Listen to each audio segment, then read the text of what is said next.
Hello friends, ಎಲ್ಲರಿಗೂ ನಮಸ್ಕಾರ. ಎಲ್ಲರೂ ಹೇಗಿದ್ದೀರಾ? ಎಲ್ಲರೂ ಚೆನ್ನಾಗಿದ್ದೀರಾ ಅನ್ಕೋತೀನಿ.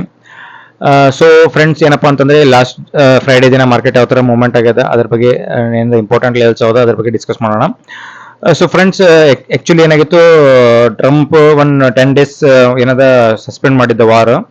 ಸೊ ಅದ್ರ ಬೇಸಿಸ್ ಮೇಲೆ ಏನಾಗಿತ್ತು, ಮಾರ್ಕೆಟ್ ಏನದ ಅಪ್ಸೈಡ್ ಮೂವ್ಮೆಂಟ್ ಆಗ್ತಾ ಅಂತೇಳಿ ಪ್ರಾಬಬಿಲಿಟಿ ಇತ್ತು. ಸೊ ಏನಾಗಿದೆ, ಇಲ್ಲಿ ಬ್ಯಾಕ್ ಟು ಬ್ಯಾಕ್ ಏನಾದ್ರೆ ಡೌನ್ಫಾಲ್ ಆಗಿತ್ತು. ಇಲ್ಲಿ ಬ್ಯಾಕ್ ಟು ಬ್ಯಾಕ್ 2 days ಏನಾದ್ರೆ ಕಂಟಿನ್ಯೂಸ್ ಅಪ್ಸೈಡ್ ಮೂವ್ಮೆಂಟ್ ಇತ್ತು.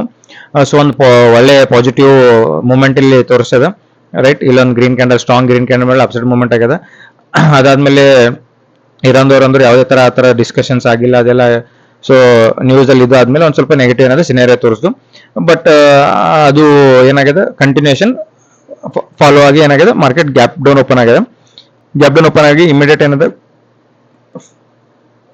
ಯಾವ ಪಾಯಿಂಟ್ ಓಪನ್, ಸೊ ಮಾರ್ಕೆಟ್ ಏನಾಯ್ತು, ಗ್ಯಾಪ್ ಡೌನ್ ಓಪನ್ ಆಗಿದೆ. ಸೊ ಇಂಪಾರ್ಟೆಂಟ್ ಲೆವೆಲ್ಸ್ ಏನದ, ಸ್ಲೋ ಅಂಡ್ ಸ್ಟಡಿದಾಗ ಏನದ, ಇಂಟ್ರಾಡೇದಾಗೆ ಇಂಪಾರ್ಟೆಂಟ್ ಲೆವೆಲ್ಸ್ ಏನದ ಬ್ರೇಕ್ ಆಗ್ಯದ. ಸೊ ಏನಾಗ್ಯದಪ್ಪ ಅಂದ್ರೆ ಹೈ ಎಷ್ಟು ಮಾಡ್ಯದ, 22,180, ರೈಟ್. ಹೈ ಏನಾಗಿದೆ, 22,186 ಹೈ ಆಗ್ಯದ. ಫಸ್ಟ್ ಹೈ ಹೋಗಿ ಅಲ್ಲಿಂದ ಸ್ಲೋ ಅಂಡ್ ಸ್ಟಡಿ ಮಾಡಿ ಇಲ್ಲಿ 23,000 ಒಂದು ರೌಂಡ್ ಲೆವೆಲ್ ಇತ್ತು ಆಕ್ಚುಲಿ.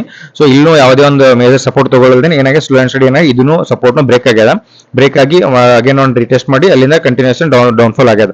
ಸೊ 5 minutes ಟೈಮ್ ಫ್ರೇಮ್ದಾಗ ಇಲ್ಲಿ ಏನ್ ಕಾಣುತ್ತೆ ನಿಮಗೆ, ಒಂದು ಫುಲ್ ಬ್ಯಾಕ್ ಕಾಣಲ್ತಿ. ಇಲ್ಲಿ ಗ್ರೀನ್ ಕ್ಯಾಂಡಲ್ ಕಾಣುತ್ತೆ ಎಟ್ ದ ಎಂಡ್ ಇದರಲ್ಲಿ ಸೆಷನ್ ಕ್ಲೋಸ್ ಆಗೋಟ್ಟು ಈ ಟೈಮ್ ಏನಾಗಿದೆ, ಇಲ್ಲಿ ಗ್ರೀನ್ ಕ್ಯಾಂಡಲ್ ಫಾರ್ಮೇಶನ್. ಇದು ಏನಾಗಿದೆ, ಶಾರ್ಟ್ ಕವರಿಂಗ್ ಅದು ಅಷ್ಟೇ, ಇದೇನು ಜಾಸ್ತಿ ಬುಲ್ಲಿಶ್ ಅಪರ್ಚುನಿಟಿ ಏನು ಇಲ್ಲಿ. ಸೊ ಏನಾಗಿದೆ, ಸ್ಲೋ ಅಂಡ್ ಸ್ಟಡಿ ಏನಾದ್ರೆ ಮಾರ್ಕೆಟ್ ಇಂಪಾರ್ಟೆಂಟ್ ಲೆವೆಲ್ಸ್ 22,300, 22,900, 22,800 ಇದೆಲ್ಲ ಇಂಪಾರ್ಟೆಂಟ್ ಲೆವೆಲ್ಸ್ ಇತ್ತು. ಇದು important previous day swing level ಇತ್ತಲ್ಲ, ಅದನ್ನು ಬ್ರೇಕ್ ಆಗ್ಯದ. ಸೊ ಬ್ರೇಕ್ ಆಗಿ ಏನಾಗಿದೆ, ಮಾರ್ಕೆಟ್ 22,800 ಲೋ ಏನದ ಮಾಡಿ, ಅದಾದ್ಮೇಲೆ 22,239 ಏನದ ಮಾರ್ಕೆಟ್ ಕ್ಲೋಸ್ ಆಗ್ಯದ ಇಲ್ಲಿ. ಓಕೆ. ಸೊ ನಾಳಿನ ದಿನ ಏನಾಗ್ಬೋದಪ್ಪ ಅಂತಂದ್ರೆ, ಇಫ್ ಇನ್ ಕೇಸ್ ನಾಳೆ ಏನಾದ್ರು ಗ್ಯಾಪ್ ಅಪ್ ಓಪನ್ ಆದ್ರೆ, ರೈಟ್. ಸೊ ನಾಳೆ ಇನ್ ಕೇಸ್ ಏನಾದ್ರು ಗ್ಯಾಪ್ ಅಪ್ ಓಪನ್ ಆದ್ರೆ, ಲೈಕ್ ಈ 23,000 ರೌಂಡ್ ಲೆವೆಲ್ ಇಲ್ಲಿ ಏನಾದ್ರು ಗ್ಯಾಪ್ ಅಪ್ ಓಪನ್ ಆದ್ರೆ, ಒಂದು ಮೇಜರ್ ಸ್ಟ್ರಾಂಗ್ ಇಲ್ಲಿ ಒಂದು ರೆಡ್ ಕ್ಯಾಂಡಲ್ ಆಗಬೇಕು. ಅದಾದ್ಮೇಲೆ ಕಂಟಿನ್ಯೂಷನ್ ಏನದ ಸೆಲ್ಲಿಂಗ್ ಸೈಡ್ ಅಪರ್ಚುನಿಟಿ ಕಾಣಿಸ್ತದೆ. ಇಫ್ ಇನ್ ಕೇಸ್ ಈ 22,000 ಅಬೋ ಏನಾದ್ರು ಮಾರ್ಕೆಟ್ ಕ್ಲೋಸ್ ಆಯ್ತು ಅಂದ್ರೆ, ಇಲ್ಲೊಂದು ರೀಟೆಸ್ಟ್ ಮಾಡಿ ಅಪ್ಸೈಡ್ ಮೂವ್ಮೆಂಟ್, ಆ ಡೇ ಹೈ ಏನ್ ಕ್ಯಾಂಡಲ್ ಇರುತ್ತಲ್ಲ ಬ್ರೇಕ್ ಮಾಡಿದ್ಮೇಲೆ ಅಪ್ಸೈಡ್ ಏನದ ಒಂದು ಮೂವ್ಮೆಂಟ್ ಕಾಣಿಸ್ತದೆ. ಅವಾಗ ನಿಮ್ಗೆ ನೆಕ್ಸ್ಟ್ ಇಂಪಾರ್ಟೆಂಟ್ ಲೆವೆಲ್ಸ್ ಯಾವ್ದಪ್ಪ ಅಂದ್ರೆ 23,000, 23,100, 23,200 ಇವೆಲ್ಲ ಮೇಜರ್ಸ್ ಏನದ ಲೆವೆಲ್ಸ್ ಟಚ್ ಆಗಿದೆ ಅನ್ನೋದ ನಿಮಗೆ ಕಾಣಿಸ್ತದೆ.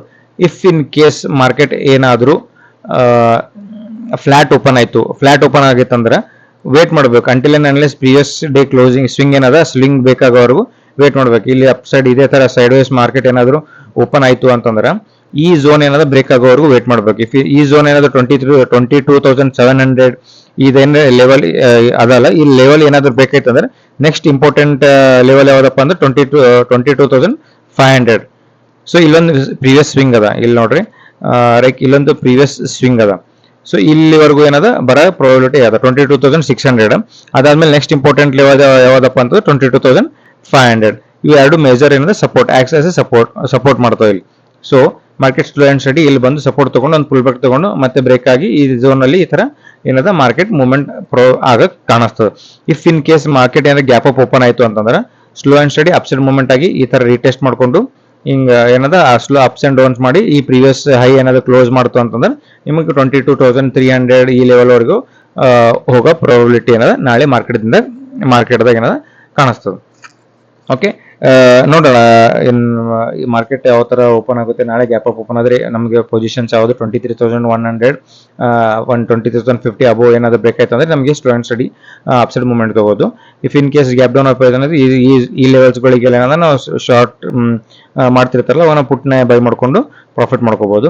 If in case flat open ಆಯ್ತು ಅಂದ್ರೆ ಐದರ್ 22,900 ಬ್ರೇಕ್ ಆಗಬೇಕು, ಇಲ್ಲಾಂದ್ರೆ 22,800 ಈ ಝೋನ್ ಅಲ್ಲಿ ಏನಾದ್ರು ಬ್ರೇಕ್ ಆದಾಗ ನಿಮ್ಗೆ ಏನದ ಒಂದು ಒಳ್ಳೆ ಮೂವ್ಮೆಂಟ್ ಏನದ ಕಾಣಿಸ್ತದೆ. ಅಂಡ್ ಒನ್ ಮೋರ್ ಥಿಂಗ್ ಏನಪ್ಪಾ ಅಂತಂದ್ರೆ ಇದು ನಾಳೆ ದಿನ ಏನದಪ್ಪ ಅಂದ್ರೆ ಮಂತ್ಲಿ ಎಕ್ಸ್ಪೈರಿ ಅದ ನಿಫ್ಟಿದು. ಸೊ ಆಲ್ ಇಂಡೆಕ್ಸ್ ಯಾಕಂದ್ರೆ ಇಲ್ಲಿ ನೋಡ್ರಿ 31st ಮಾರ್ಚ್, ನಾಳೆ 31st ಮಾರ್ಚ್ ಇದು ಏನದ ಎಕ್ಸ್ಪೈರಿ ಅದ. ಸೊ ಎಕ್ಸ್ಪೈರಿ ಇರೋದ್ರಿಂದ ಮೂವ್ಮೆಂಟ್ ಏನದ ನಮಗೆ ಒಳ್ಳೆ ಅಪರ್ಚುನಿಟಿ ಸಿಗ್ತದೆ ಇಲ್ಲಿ. ಸೊ ಎಲ್ಲಾ ಬ್ಯಾಂಕ್ ಸೆಕ್ಟರ್ಸ್ ಏನದ ಎಕ್ಸ್ಪೈರಿ ಇದೆ ನಾಳೆಗೆ. ಒಂದು ಒಳ್ಳೆ ಮೂಮೆಂಟ್ ಸಿಗೋ ಚಾನ್ಸಸ್ ಇರ್ತದೆ. ಯಾವ ಸೈಡ್ ಮಾರ್ಕೆಟ್ ಇರುತ್ತೆ ಆ ಸೈಡ್ ಒಂದು ಆಪರ್ಚುನಿಟೀಸ್ ನೋಡ್ಕೊಂಡು ನಾವು ಟ್ರೇಡ್ ಮಾಡಬೇಕು. ಐ ಹೋಪ್ ನಾ ಹೇಳಿದ ವಿಡಿಯೋ ನಿಮಗೆಲ್ಲ ಕ್ಲಿಯರ್ ಆಗಿ ಅಂಡರ್ಸ್ಟ್ಯಾಂಡ್ ಆಗಿದೆ ಅನ್ಕೋತೀನಿ.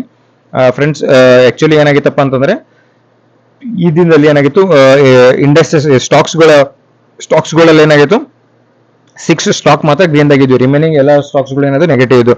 So 6 stock ONGC, Wipro, Bharti Airtel ಇವೆಲ್ಲ ಏನಾದ್ರು ಎಕ್ಸೆಟ್ರಾ ಇವೆಲ್ಲ ಏನಿದ್ವು ಅಂದ್ರೆ ಪಾಸಿಟಿವ್ ಆಗಿದ್ದು. ಬಟ್ ಏನಾಗಿದೆ, HDFC, SBI, ICICI, Bajaj bank ಇವೆಲ್ಲ ಬ್ಯಾಂಕ್ ಸೆಕ್ಟರ್ಸ್ಗಳೆಲ್ಲ ನೆಗೆಟಿವ್ ಇತ್ತು. ಸೊ ಹಂಗಾಗಿ ಏನಾದ್ರೆ ಕಂಪ್ಲೀಟ್ ಆಗಿ ಮಾರ್ಕೆಟ್ ಅಂದ್ರೆ ಡೌನ್ ಸೈಡ್ ಆಗಿದೆ. ಸೊ ಮಂಡೇ ದಿನ ಏನಾಗುತ್ತೆ ನೋಡ್ಕೊಳ್ಳೋಣ, ಯಾವ ಸ್ಟಾಕ್ಸ್ಗಳು ಪಾಸಿಟಿವ್ ಇರುತ್ತೆ, ಯಾವ ಸೆಕ್ಸ್ ನೆಗೆಟಿವ್ ಇರ್ತಾವೆ, ಅದ್ರ ಬೇಸಿಸ್ ಮೇಲೆ ಮಾರ್ಕೆಟ್ ಮೂವ್ಮೆಂಟ್ ಆಗ್ತದೆ. ಸಾರಿ, ನಿಮ್ಗೆ ಏನದ ಎರಡು ಕಡೆಯಿಂದ ಲೆವೆಲ್ಸ್ಗಳು ಹೇಳಿದ್ದೀನಿ. ಆ ಲೆವೆಲ್ಸ್ ಏನಾದ್ರು ಬೇಕಾದಂದ್ರೆ ನಾವು ಅಲ್ಲೊಂದು ಕಾಲ್ ಅಪರ್ಚುನಿಟಿ ನೋಡ್ಕೋಬಹುದು. ಡೌನ್ ಸೈಡ್ ಇದೆ ಪುಟ್ ಅಪರ್ಚುನಿಟಿ, ಅಲ್ಲಿ ಲೆವೆಲ್ಗಳು ಬೇಕಾದ ನೋಡ್ಕೋಬಹುದು. ಓಕೆ ಫ್ರೆಂಡ್ಸ್, ನನ್ನ ವಿಡಿಯೋ ಲೈಕ್ ಆಗಿದ್ರೆ ನಿಮಗೆ ಕಮೆಂಟ್ ಹಾಕ್ರಿ, ಲೈಕ್ ಮಾಡ್ರಿ, ಶೇರ್ ಮಾಡ್ರಿ ಫ್ರೆಂಡ್ಸಿಗೆಲ್ಲ. ಓಕೆ ಫ್ರೆಂಡ್ಸ್, ಬಾಯ್.